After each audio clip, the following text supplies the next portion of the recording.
Yeah, hello, how are you? That fellow of that person of the canal environment, Peter Maxwell, he's gone. He was a great fellow. We had a good laugh there. We did indeed. Do you know what we were talking about? He got prostate cancer 6 years ago. He's okay now. But he got it. He looked after himself. And people need to do that. Men of a certain age, keep an eye out and look after yourselves on that health thing. Well, men don't do it.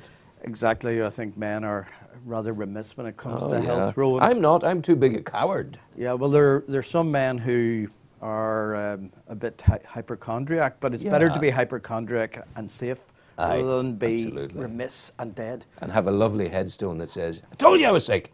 Yes. At the end of the day. Well, a headstone, That's very final. Huh? Very final. Well, it's the last piece of writing you'll ever need. Absolutely. Bernard Conlon, our man of Europe and a Europhile, a man who spent a large part of his working life in reporting on the bureaucracy of Europe. You seem to have survived it. I survived it after a fashion. Europe is trundling on.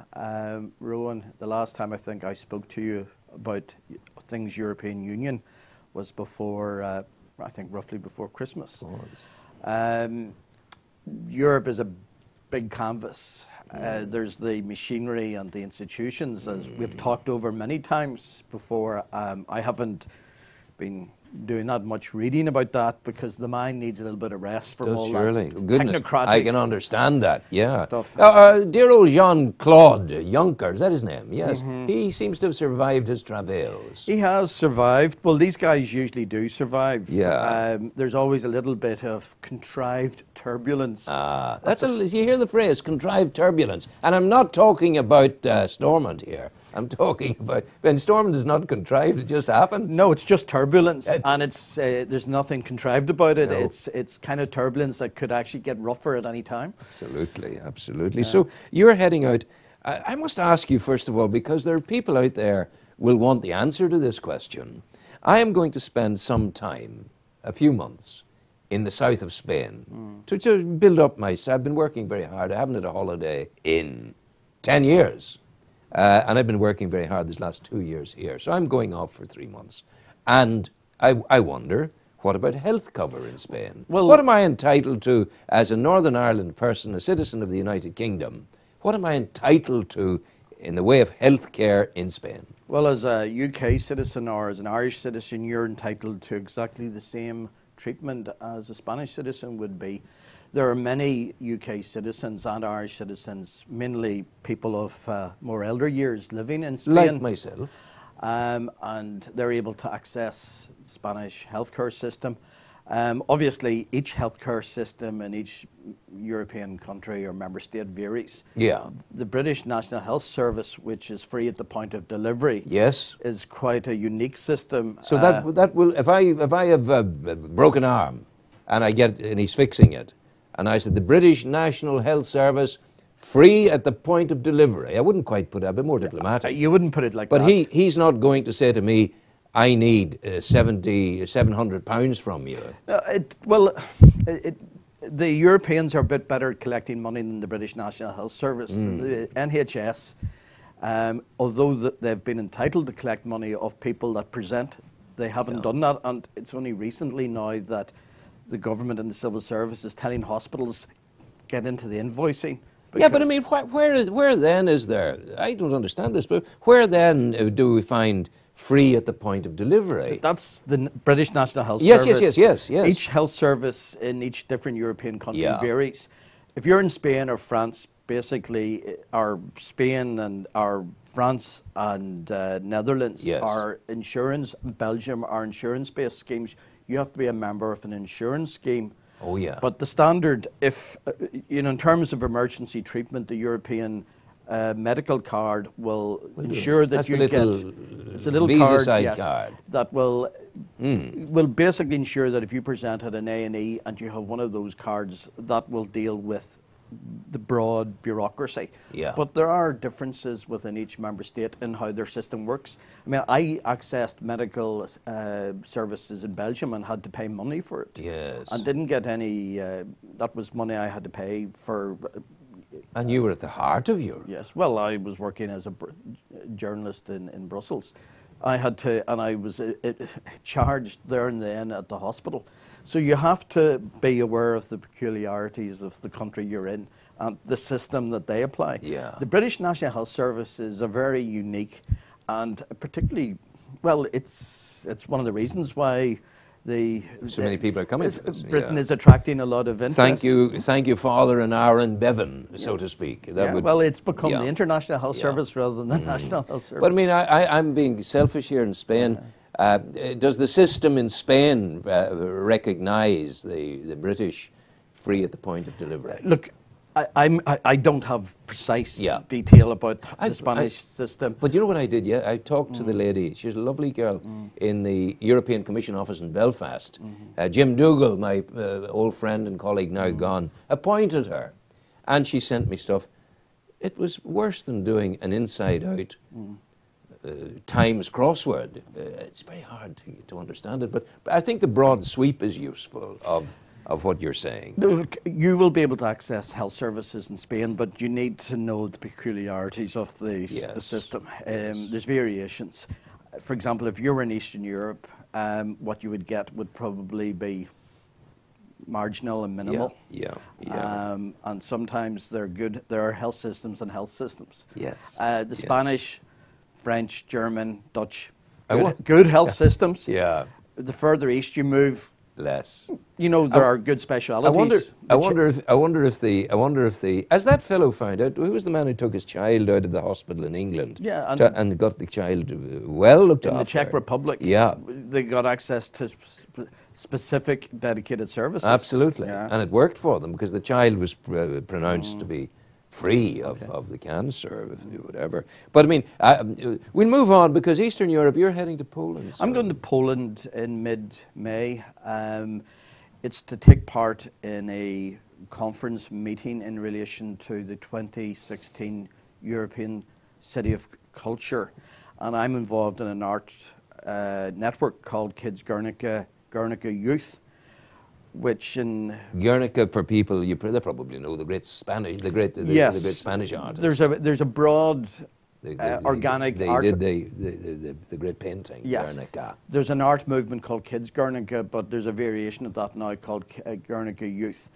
And that network is feeding into the 2016 City of Culture, which is in Wrocław in Poland, in southwestern Poland. Why are you drawn to Poland? I'm not particularly drawn to Poland. That's where the conference. You're following Guernica. I'm going to the meeting. There's part of that. There's a poetry workshop. I'm contributing to the poetry workshop. I'm giving a lecture while I'm there to the university in Wrocław on our peace process. Wow. The lessons that maybe could be drawn for that part of Europe in terms of Ukraine and Russia. My goodness. And they can maybe get some insights from, our peace process. The other thing is I'll give them a briefing on the British general election and the currents of British political life. But as I say, also give some insights into things, both parts of Ireland, North and South. They may well ask me about the Polish community in North Belfast, for example. Yes, of course. But I'll try not to go into too much detail on that, but if I'm asked, I'll give them a straight answer. The police have made some arrests, and my philosophy on it, quite simply, is that it's a one-way traffic. The police are saying, give us the information and we'll do something. But I mean, these people are sauntering in and out of areas. They're terrorising areas. The police could be in there doing it. Put it this way, the North, as you know, is a post-conflict society, and there's a legacy of, there's been a lot of deindustrialization in the North. We also have a legacy of organizations and traditions, and not always touchy-feely traditions. And it's violence. It's just below the surface. Violence, mother violence. In our society. We have a way to walk to become truly civilized. Do we not? Well, the thing is, there's a lot of things tie into this, Rowan. There's economic things. There's employment. There's there's stresses and strains in, particularly in the urban areas, in somewhere like Belfast. There's a lot of young people who don't have jobs, and when you have that situation and don't have, they're coming out of school semi-literate, maybe not even semi-literate. So there's issues, and then there's big issues there, and I think one of the first issues is to sack all the teachers. Well, if you're putting people out there who can't read and write. Well, it's not just, that's a simple way of looking at it. There's social and cultural problems, family background issues. There's dysfunctionalism in the societies and the communities and the families. And then there's strange policies, education policy changes every 6 months. So there's a complexity of issues, but... See, I suppose, I know what you're saying. I'm very unkind. I'm judgmental. Well, and you're allowed to point a finger at me and say, you are judgmental. I am. It's the greatest sin it's the only sin I have, being judgmental. There's a lot of young people in certain parts of Belfast. Paramilitary organisations are the only ones that are providing them with... an open arms. So it's there's big issues, and that we haven't. We've on the surface we have dealt with the issues, and there's things like racism and stuff like that, or the emerging forms of issues that. You make me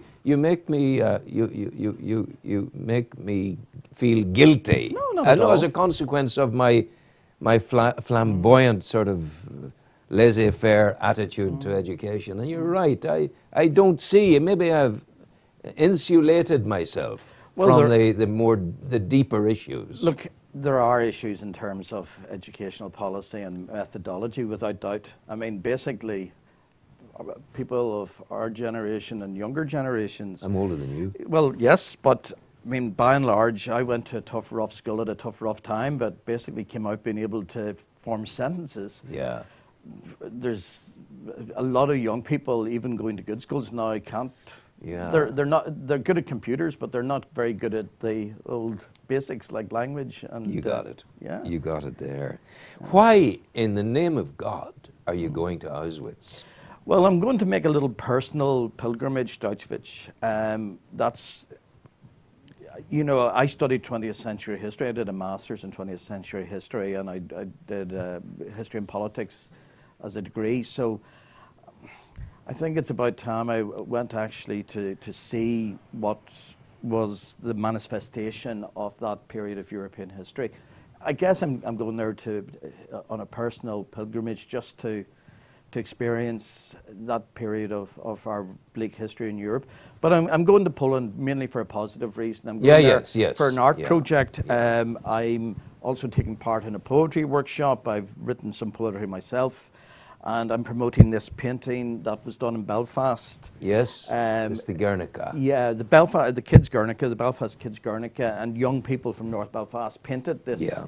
What's the philosophy behind the kids, the youth Guernica? It's basically a portable peace mural movement. I like that. You know, young people from all over the world, and mainly societies in conflict or coming out of conflict, express themselves through these.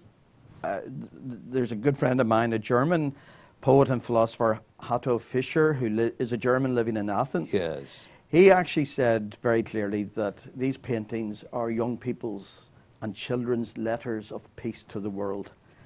Oh. And it's a painting exactly the same dimensions as Picasso's original Guernica painting, which was a protest painting against the bombing of the Basque Country and Guernica in the Basque Country.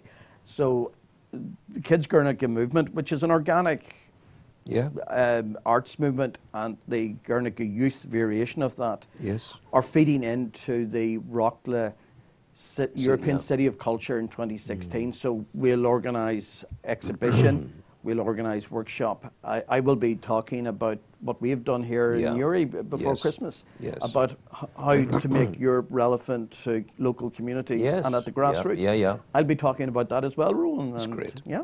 I look forward to that. There's nice, The Colour of Optimism, the poem on the back. That's a little poem I wrote, actually. Did you write that? Yes, I did indeed. May I read it? Absolutely. The people. Absolutely. This is The Colour of Optimism.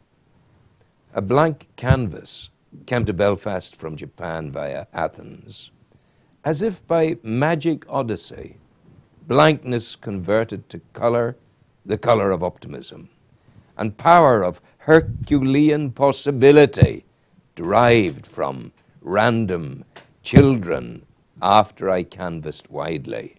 A solitary seasoned teacher led a group of girls with novice minds and dawning aspiration to see the big picture, weave tangible uniqueness that will supersede the scent of squabble. I'm going to read that again because I love the sound of it. That will supersede the scent of squabble forever. You're some man. That's very clever and very beautiful. You thought I was just a bureaucrat, technocrat, didn't you? Yeah, I didn't. I just think that's lovely. It's very good. Wish you good. But I mean, on the Auschwitz thing, I've got to ask you, and don't misunderstand me. Are you mentally strong enough to do it? I wouldn't be. I couldn't handle it. It would destroy me to. I have reservations about doing it. I'm not actually the strongest of people in that sense, but I think it's. I want to be in touch with the human factor. I want to just be present and experience the sense of bleakness that overcame Europe at that time. But at the same time, we have made a lot of progress in Europe, but we're returning to an aura of slight bleakness, and yeah, I think we are. We're heading back. You know, you see what someone said to me yesterday. Yeah? It's like the Crusades all over again. Well, you just 100,000 Christians on the run out of Syria. Well, one of the issues, Rowan, that we talked about, there's literally a sea of humanity. The Mediterranean has turned into a sea of humanity, if that's not an inappropriate pun. But and the problems just seem unmanageable. There seems to be an overwhelming. We seem to have. I was watching Channel 4 News yesterday about migrant labour in Spain being grossly exploited and providing us with cheap food. There's young people, as we talked about, in Belfast and the cities in the Republic and in England and in Spain and Italy who don't seem to have a great future because there doesn't seem to be an economy that they can readily fit into. There's a housing crisis, and we talk here about the housing crisis. Our health system seems to be on the verge of breakdown. So there's a lot of big issues. But, sometimes crisis provokes innovation. We need to focus and actually to think, how are we going to find solution? And I think we talked a lot about Europe before Christmas. We did.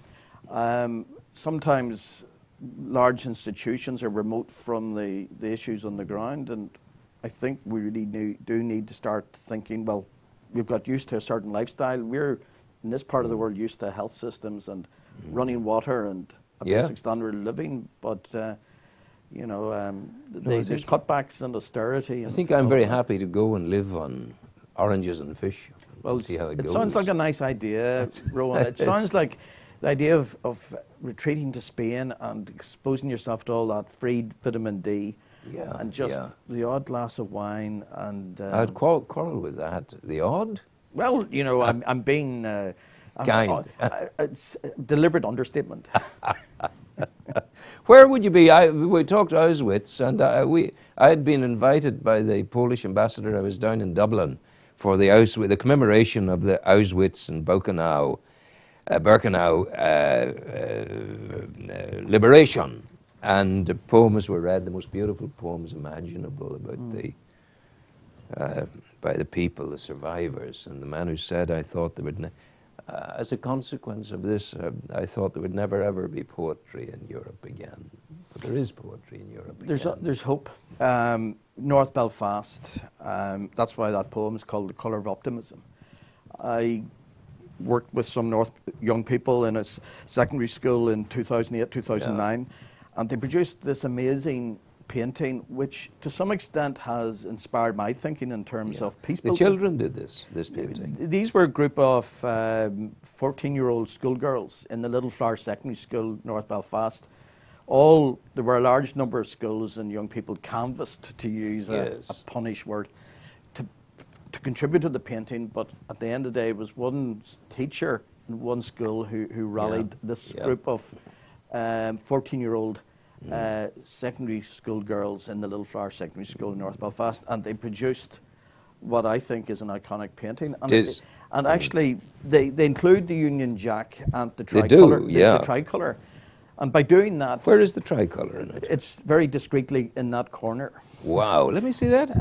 Just in the far left or right corner, just with the Celtic supporters. But by painting the Union Jack, they were acknowledging the other. They were acknowledging the identity of the other community, and that is an act of generosity. And it's very apt for North Belfast.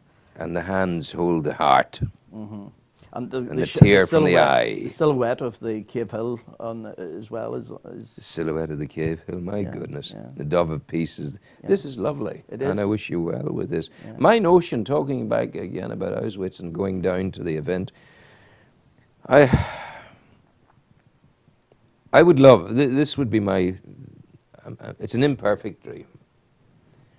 I would love Auschwitz to be raised, that it would exist no more on the planet Earth, that iconic entrance be wiped out, and that the bric-a-brac of Auschwitz would not be lost to humanity forever, because that would be a tragedy, but that it should be taken to the Palace of the Nations in New York, and it should be housed in a museum there, out of the way, and that an entire forest of blossom and fruit trees and lawns of reconciliation be created over the land of Auschwitz.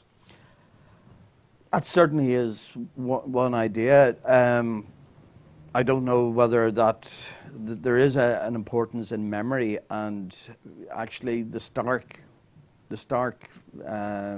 edifice of Auschwitz stands there as a stark reminder to what humanity can do to other humanity. And we have to remember, and this was a European event, and all Europeans participated in what happened in Auschwitz. Yeah.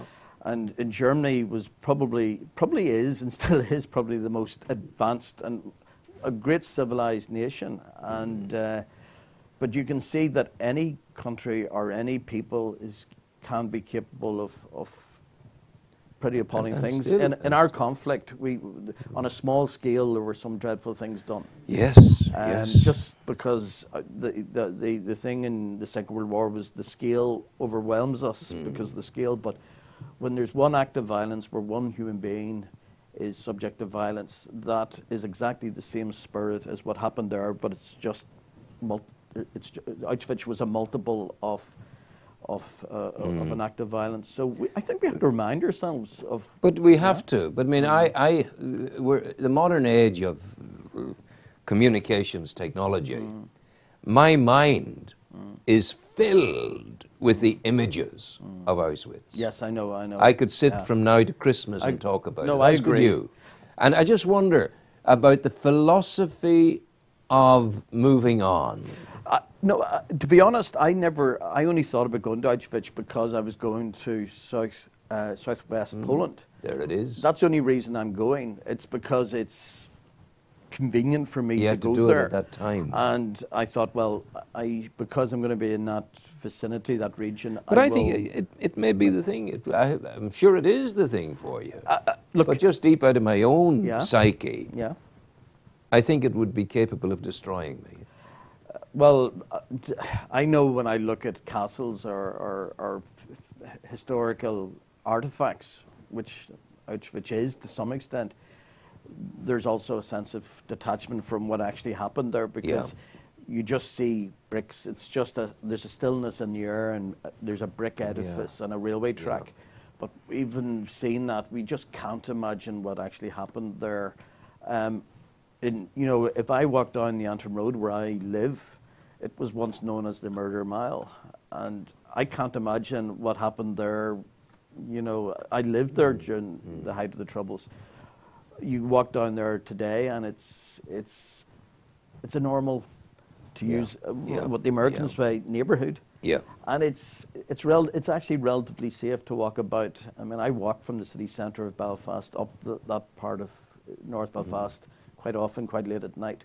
But to have done that 30 years ago, 30 years ago, 25 years ago, that would have been suicide to have done that. The Guernica, the kids' Guernica out of Belfast, it's very clever. I've just noticed. Until this moment, I haven't seen the car bomb exploding. It's there. Until this moment, I haven't seen the Irish flag, the tricolour. It's there behind the group of supporters of Celtic.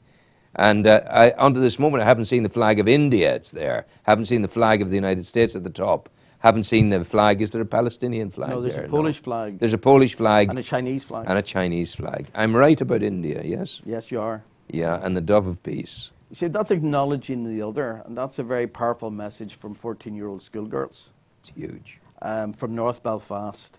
And as Hato Fisher, my friend based in Athens, said, that's a letter to the world from those schoolgirls. This is huge. This is so gorgeous. It really is. I kid you not. It's you know, it's a lovely, lovely work. I tell you, I wish you well in what you're doing with it. Well, that painting was done in 2008, 2009. It's relatively recent. We're going to, basically that painting has been exhibited around the world. I was in the University of Florida, you know, with an exhibition of that painting in 2010. But we're having a meeting.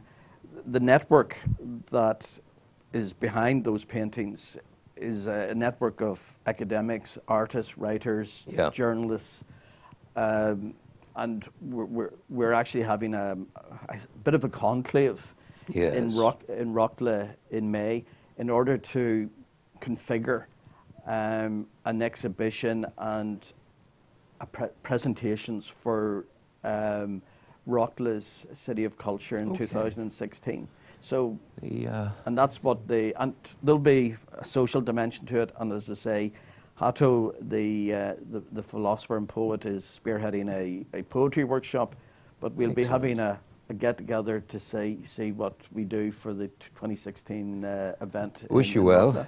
Wish you well. The clock is telling me we've run our course. Where does time go? Time is elusive, Rowan. It is. As you know, it waits for no man nor woman. No, indeed. I thank you for coming in, Bernard Conlon. Yes. And wish you well. And to you out there, we've done our business. We hope we've brought you a modicum of enlightenment in some way in the course of the program today. 3 hours with you. I'm back again Friday tomorrow morning at 7:30. Yeah. God willing, inshallah. Something that covers both major traditions and whatever in the world. All traditions covered. That's what we want to do. That's the philosophy. We care about everyone, and we value no man more than another, everyone equal, until the moment they show that they're not worthy of that respect. And then, as someone said to me yesterday, it's like the Crusades all over again. The horde of Islam coming and the Christian response and all of that. Anyway, let's be optimistic and think of the wonderment of the Kids Guernica project. And we the message of optimism that it optimism all the way. It's a gorgeous message. It's a lovely piece of work. And that young girls in Belfast are doing this today is a great thing. Go well, take care, be happy. We always tell you that. Bring happy with you wherever you go. Because you never know who's out there waiting and who desperately needs a dollop of happiness, and you can bring it to them. Take care. I'll see you again in the morning. All the best. Thanks, man.